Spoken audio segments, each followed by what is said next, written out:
খুবই এক্সাইটেড নিজে হাতে কেক বানানোর জন্য। ফার্স্ট টাইম কেক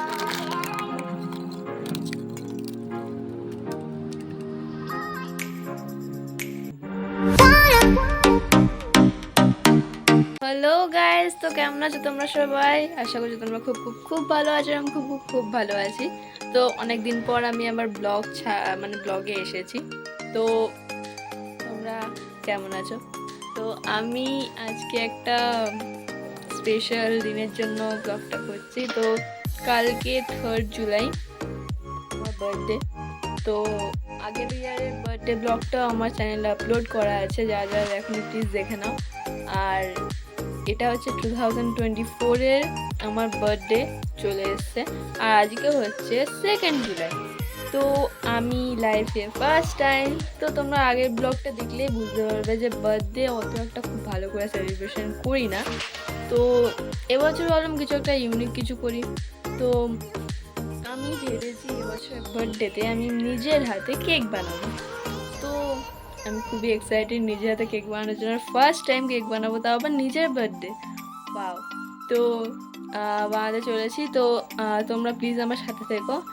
আর ব্লগটা অনেকদিন পর ছাড়ছি, তার জন্য অনেক অনেক অনেক সরি তোমাদের সবাইয়ের কাছে। তো প্লিজ তোমরা ব্লগটা কন্টিনিউ দেখো।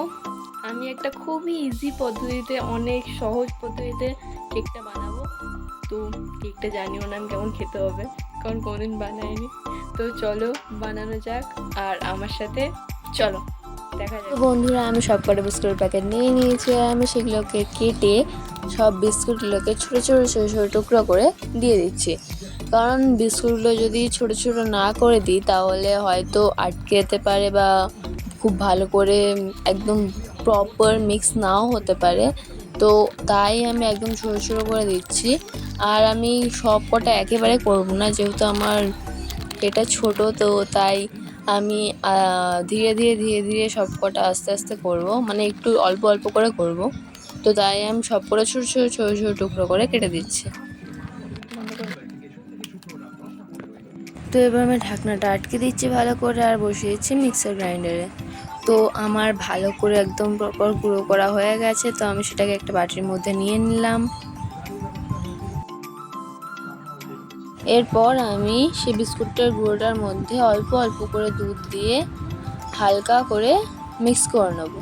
তারপর ভালো করে অল্প অল্প করে দুধ দিয়ে একদম ভালো করে একটা এমন ব্যাটার বানাবো, খুব সুন্দর একদম স্মুথ একটা ব্যাটার বানাবো। তারপর আমি দিয়ে দিচ্ছি এখানে একটা পুরো গোটা ইনো। তোমরা এর জায়গায় বেকিং সোডা বা বেকিং পাউডারও ইউজ করতে পারো। তো আমি ইনো দেওয়ার পর সেটাকে অ্যাক্টিভ করার জন্য তার উপর কিছুটা দুধ দিয়ে দিলাম। দেখো, তারপর এটা অ্যাক্টিভ হয়ে যাওয়ার পর আমি ভালো করে মিক্স করে নিলাম।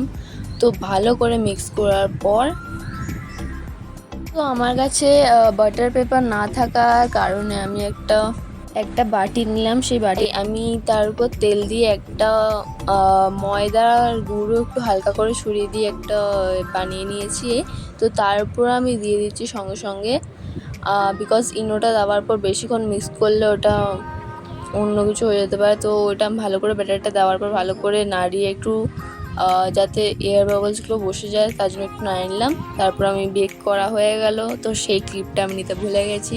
তো আমার এখানে সুন্দর বেক করা হয়ে গেছে, একদম নরম। আর এখানে একটা চকলেট আমি গলিয়ে নিয়েছি, দুধ দিয়ে অল্প করে গলিয়ে নেওয়ার পর তার উপর দিয়ে দুটো গোলাপ বানিয়েছিলাম, সেই দুটো গোলাপ দিয়ে চারিপাশে বিস্কুটের গুঁড়ো দিয়ে আমি সুন্দর করে আমার কেকটা ডেকোরেশন করে নিয়েছি।